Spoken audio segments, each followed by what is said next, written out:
Good morning. Welcome to the Premium Public Video Forecast discussion for Friday, May 23rd, 2025. We're getting ready to dive into the Memorial Day weekend, which, of course, is a long weekend. So, definitely, if you have plans, this is something you definitely want to keep an eye on. We also have to touch on the tropical forecast, which I posted publicly. It's been available in the premium section for a couple of weeks. And there's been some confusion. Yeah, some individuals who, let's say on social media, can be very passionate about certain things, many things, sometimes a little too passionate, but I digress. So I shared that, and I think that I decided that, let me describe and explain exactly what I have here, because some people are confused with, hey, how is it, moderate on the Gulf Coast and moderate in the Mid Atlantic? The Gulf Coast always gets more storms, but I digress. Let me dive into this. And so this is the forecast that I posted yesterday. It's very popular, very active. I did not expect it to generate as much of a response as it did, but I get it. Sometimes people just they get very, very passionate and emotional about these things. But let's dive into some of the reasoning behind it, and of course, then we'll go over the whole forecast for this weekend and into next week. So, what am I doing here? Am I just crazy? Oh, sometimes I am, but first of all, I've been studying the stratosphere quite a bit, and some people like the idea of supporting stratospheric anomalies to atmospheric weather patterns in the troposphere. I like to use it. It's not a one-to-one ratio, but you kind of get the trends here and the themes. And we're seeing a lot of cold pockets here in the mid-latitudes. And of course, you have your warm pockets too as the atmosphere continues to evolve and tries to find balances. But one thing that has been a theme through the spring and now pushing towards summer is a lot of cold anomalies towards the eastern North America, especially the eastern coast of the United States, and a lot of cold anomalies developing in the Atlantic. We've also seen this fading warm anomaly trying to push back and forth. So there's likely going to be a lot of below normal heights. Now, the way you handle this is kind of do a reverse, right? Okay, so when you have cold anomalies in the stratosphere, that means that the stratosphere is contracting and the troposphere is expanding, right? Because you can't expand out into space, so you have to adjust the lower levels and the mid levels. So when you have warming taking place, there's expansion and contraction in the troposphere. So when you see this, you support below normal heights here and above normal heights here and here. Well, what is here? Well, that is what we call the Bermuda High, and something I am very interested in because I've been telling premium members for quite some time that, hey, we're keeping an eye on the stratosphere anomalies because I think we're going to have the support, especially with the QBO going towards a negative state as we move on through the summer months, for more frequent negative NAO patterns displaced northward naturally because it is summer.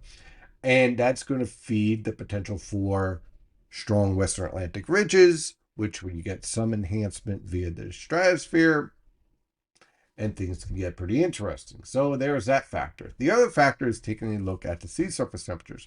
We are nowhere near as warm as we were last year in the MDR. We're just not. We have some warm anomalies, but nothing historic here over the Gulf of Mexico and around the Caribbean. But boy, oh boy, are we cooking here in the Southeast.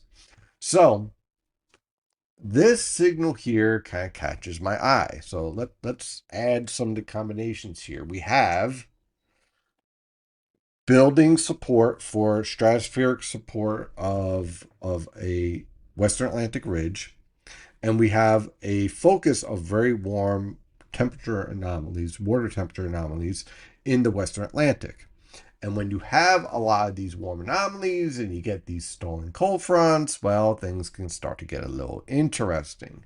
Combine that with your tropical waves coming off of Africa later on in the season, interacting with all this warm water, and also a nice signal for a sustained negative NAO. Well, like I said, things can get very interesting. Then we take a look at some of the longer range pattern. And again, you don't use this verbatim. Okay, I'm not saying that you use this one to one, say, "Oh my God, this is definitely going to be the forecast 100%," with complete similarity to what we're seeing here. But what is the theme here when we go through the long range European guidance here? And what I'm seeing here is a weakness around the Appalachian Mountains, a ridge here, a ridge here.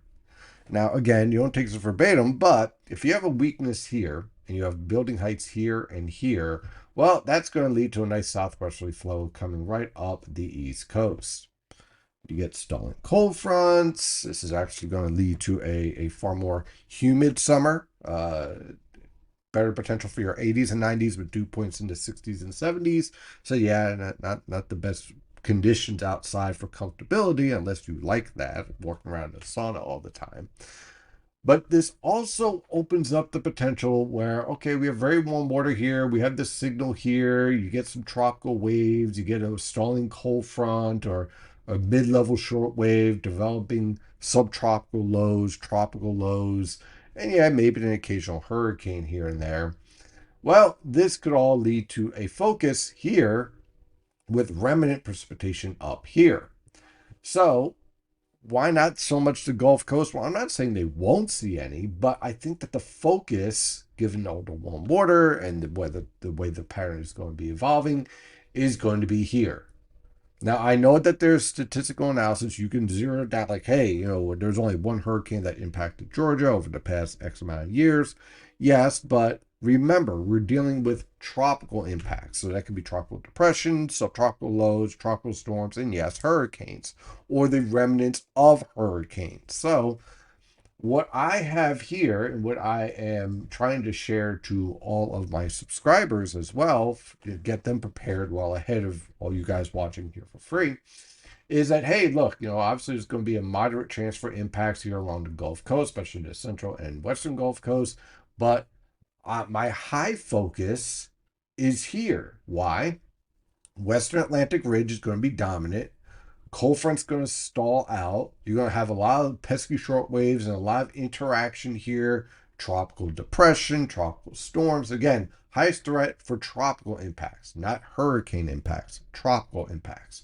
So this covers the whole gambit. Why? Because even though you don't have it's not a hurricane, it can produce a lot of rain, flash flooding, and create a lot of damage. So you don't need to have a hurricane to have a major impacts on these regions. So why moderate for the mid-Atlantic? Well, unlike the last couple of years where I definitely would keep this low, this year has a higher potential of getting those storms or those remnant of storms, let's say a tropical depression, to push up into these northern mid-Atlantic and mid-Atlantic regions. So Washington, Philadelphia, New York City.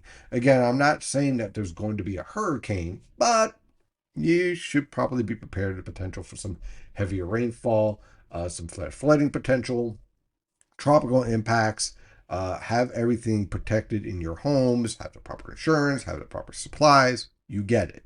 It's better to be prepared. And hey, look, I hope I'm wrong and there isn't one storm that impacts the United States at all this year. That'd make me very happy because it at least save for my insurance. Now, what I'm expecting for the season overall, average. There's nothing, we have very, very little in the way of tropical forcing. We don't have an El Nino, La Nina, we don't have any of that stuff. It's neutral. The MJO has been generally neutral. The SOI has been trending slightly negative, but nothing really that's all that impressive. So this year is going to be as freaking neutral as you could possibly get. So I'm not seeing anything that's below normal or above normal in the Atlantic in terms of sea surface temperatures, pretty much averaging near normal for most of the region except for the Western Atlantic. So I'm expecting a pretty much near normal season. Quiet for long stretches in June and July. You might get a storm trying to pop up here and there along the coastal waters here of the United States, especially the southeastern United States. But I'm not expecting anything that is historic or anything of that nature. Average. And most of the forecasts out there are pretty much average or slightly above. I get the slightly above idea only because now we're really naming subtropical storms far more frequently. So that could definitely push up your number. So technically at forecast. I'm at 15. The average is 14. So yeah, maybe one above average. But I think the 7 hurricanes, 3 major, I think it's a pretty good bet. Again, because we don't have all that intense warm water that we had last year, your potential for rapid intensification and your potential to jump from a tropical storm to a Category 3 hurricane in a blink of an eye is far less reduced because we just don't have the high octane fuel that's out there. So that's the forecast for the tropical impacts. As far as our pattern overall, if you are looking for warmer weather, I got good news for you. So, yeah, this weekend is going to be cool, and we'll touch on that in a moment. But we are definitely trending towards a much warmer weather pattern. And hey, look, there's our Western Atlantic Ridge just in time for June.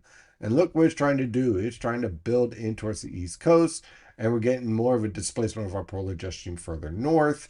So yeah, we have also these positive tilted troughs also becoming more of a thing. And there's our ridge and there's our weakness. Once again, hey, this looks familiar, right? Again, we don't want to deal with we're not looking for specific details. We're looking at the overall themes here. So definitely more of an influence from the Gulf and from the Caribbean. And so we're losing our polar influence. It remains through the weekend, but look at the trends generally for the mid-Atlantic. We're going to get more and more influence from our south, and that's going to lead to a general push of warmer air pushing northward. So we're kind of get rid of the 50s for highs, which, hey, we're kind of done with, and looking at more 70s and 80s and push back towards near normal and slightly above normal, so that by June, which is about a week away, we'll be moving more towards seasonable conditions. So what about our weekend?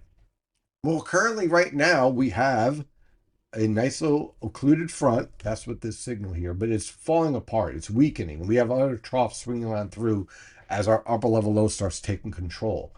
Temperatures throughout the region ranging in the mid to upper 40s over the northern interior, upper 40s to lower 50s in your suburbs, mid to upper 50s in your urban areas, especially around the Philadelphia metro. Not seeing much in the way of rainfall, right? A lot of broken cloud cover, but not much in the way of any type of rainfall. And so when we take a look at our weather tap radar and surface map, well, there's our occluded front that is starting to break up. There is our coastal low from yesterday. This is a representation of our upper level low. This is our secondary low that's now the primary low. Notice that it's down to 995 millibars. It is steadily weakening because this feature is about to basically merge with this feature, right? So essentially what you have here is that this low will phase away as the upper level low catches up to this surface low. This whole process leads to these whole troughs swinging through the region. Because of the nature of the atmosphere, this leads to the potential for pesky showers, scattered showers for today. So when we take a look at the moisture transport, now we are basically driving in from the northwest, much lower moisture content in the atmosphere. And you can see at 700 millibars, we're starting to see that decline in that moisture transport as we start to see our shift more towards the Gulf of Maine with our upper level low. So this is at 700 millibars, the new 700 millibar low taking over here in the Gulf of Maine. The old one is fading away. We get more and more of a dry air transport starting to take hold as the moisture is focused up into the Canadian Maritimes, and we see a reduction. So in the upper level winds, what that looks like is our upper level low again focusing here, the old one fading, northwesterly flow at all levels of the atmosphere. Northwesterly flow means less moisture in the atmosphere. So on the water vapor satellite picture, well, it's starting to look a lot more likely that the lack of moisture in the atmosphere leads to a reduction in the potential for rainfall, which is good, but unfortunately not exactly supportive for very warm temperatures as we get that northwesterly flow transporting a polar air mass into the region. So notice on the infrared satellite picture, a lot of low clouds, not much in the way of cold cloud tops around the northern mid-Atlantic because the lifting that supports rainfall is fading away and collapsing. And so on your visible satellite picture, yeah, we are starting to see some breaks of sun.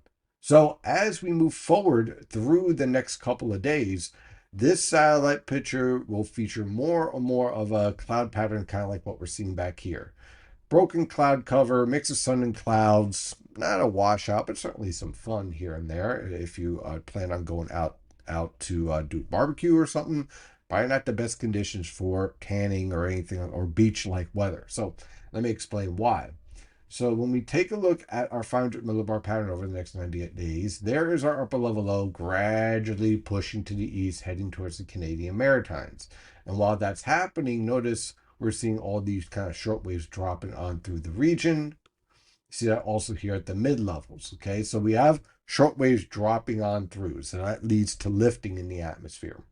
But we also have a steady reduction in the amount of moisture in the atmosphere. Notice we're seeing more and more brown. Well, brown is basically this area right here, which means we have less moisture to work with, even if we are lifting it. Nothing that would support heavy rainfall, right? We also see at 700 millibars the amount of moisture in the atmosphere declining. And this is a signal for more mix of sun and clouds. And hey, overall, Memorial Day has a lot of low humidity at the mid levels. So this again means more sunshine as we move on through the weekend. So why are we going to remain cool even though we have more sunshine and it won't be raining all the time, but just a passing shower here and there? Well, why do we even have those passing showers with the reduction of lifting and reduction of moisture? Well, unfortunately, we have a lot of what we call cold air aloft, and this leads to instability. Moisture at the lower levels are able to rise faster in the atmosphere because it is chilly aloft. It is very cold for this time of year. So this leads to a couple of things. It leads to more cumulus developing, potential for a stray shower or two developing in this environment, and also, unfortunately, leads to temperatures basically, for the most part, in the 50s and 60s. Yeah, I know, not exactly the best conditions for beach time activities, but hey, you can still grill, so that's always good. So you can have a barbecue. That's always fun. I wouldn't advise going in the pool though. So over the next 90 hours, you can see the evolution here, and this looks like there's more coverage than reality. So what you want to do is that, okay, you get the overall theme over the next 90 hours, which is a pesky shower here and there, but what does that look like when we take a look at the mesoscale models? And it looks, well, for today, a few scattered showers, but then after that, the key word there is isolated and mostly focused in the afternoon, I'll say from 2 to 6. So overall, if you could dodge a shower, it's going to be a pretty quiet weekend overall. And that potential coverage becomes less and less of a factor as you move on through the weekend. So overall, I wouldn't call it a lost weekend, but again, not the best activities for outdoor activities, for beach activities.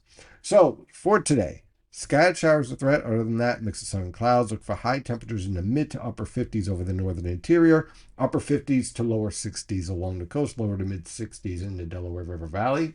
For tonight into tomorrow morning, look for scattered cloud cover. Low temperatures in the lower to mid 40s over the northern interior, mid to upper 40s along the coast. Tomorrow afternoon, sky cloud cover and isolated shower or two. High temperatures in the lower to mid 50s over the northern interior, upper 50s to lower 60s along the coast. For Sunday, look for scattered cloud cover in the morning with low temperatures in the mid to upper 40s. By the afternoon, scattered cloud cover with an isolated shower possible. High temperatures in the upper 50s to lower 60s over the northern interior, lower to mid 60s along the coast, mid to upper 60s in the Delaware River Valley. On Memorial Day, sky cloud cover and isolated showers possible, but mostly unlikely, with low temperatures ranging from the lower to mid 40s over the northern interior, upper 40s to lower 50s along the coast, high temperatures in the lower to mid 60s over the northern interior, mid to upper 60s along the coast, and upper 60s to lower 70s in the Delaware River Valley. On Tuesday, high pressure's in control. Of course it is. With clear skies and warmer conditions. Of course they will be. With low temperatures in the mid to upper 40s over the northern interior, lower to mid 50s along the coast. High temperatures in the mid to upper 60s over the northern interior, lower to mid 70s along the coast. On Wednesday, a warm front will approach with increasing cloud cover and widely scattered showers towards the evening hours. Look for low temperatures in the upper 40s to lower 50s over the northern interior, lower to mid 50s along the coast. High temperatures in the upper 60s to lower 70s. On Thursday, a area low pressure approaches the region with scattered showers, not a washout, but a bit of a pest here and there. Look for low temperatures in the mid to upper 50s, high temperatures in the mid to upper 60s over the northern interior and along the coast. lower to mid 70s in the Delaware River Valley. And next Friday, a cold front will approach the region with scattered showers and thunderstorms. Look for low temperatures in the upper 50s to lower 60s over the interior, lower to mid 60s along the coast. High temperatures in the upper 60s to lower 70s along the coast, lower to mid 70s over the interior, and mid to upper 70s, maybe even touching 80 degrees depending on the timing of these thunderstorms in the Delaware River Valley. That is your forecast discussion for today. If you enjoyed this channel, please like, share, and subscribe. It actually helps quite a bit. And if you want more details on the summer forecast, the tropical forecast, and all the other forecasts, a bit more of knowledge and a little bit more education, definitely check out the Premium Consulting membership, only $15 a month. Have a wonderful day and a wonderful weekend. And as always, stay safe out there.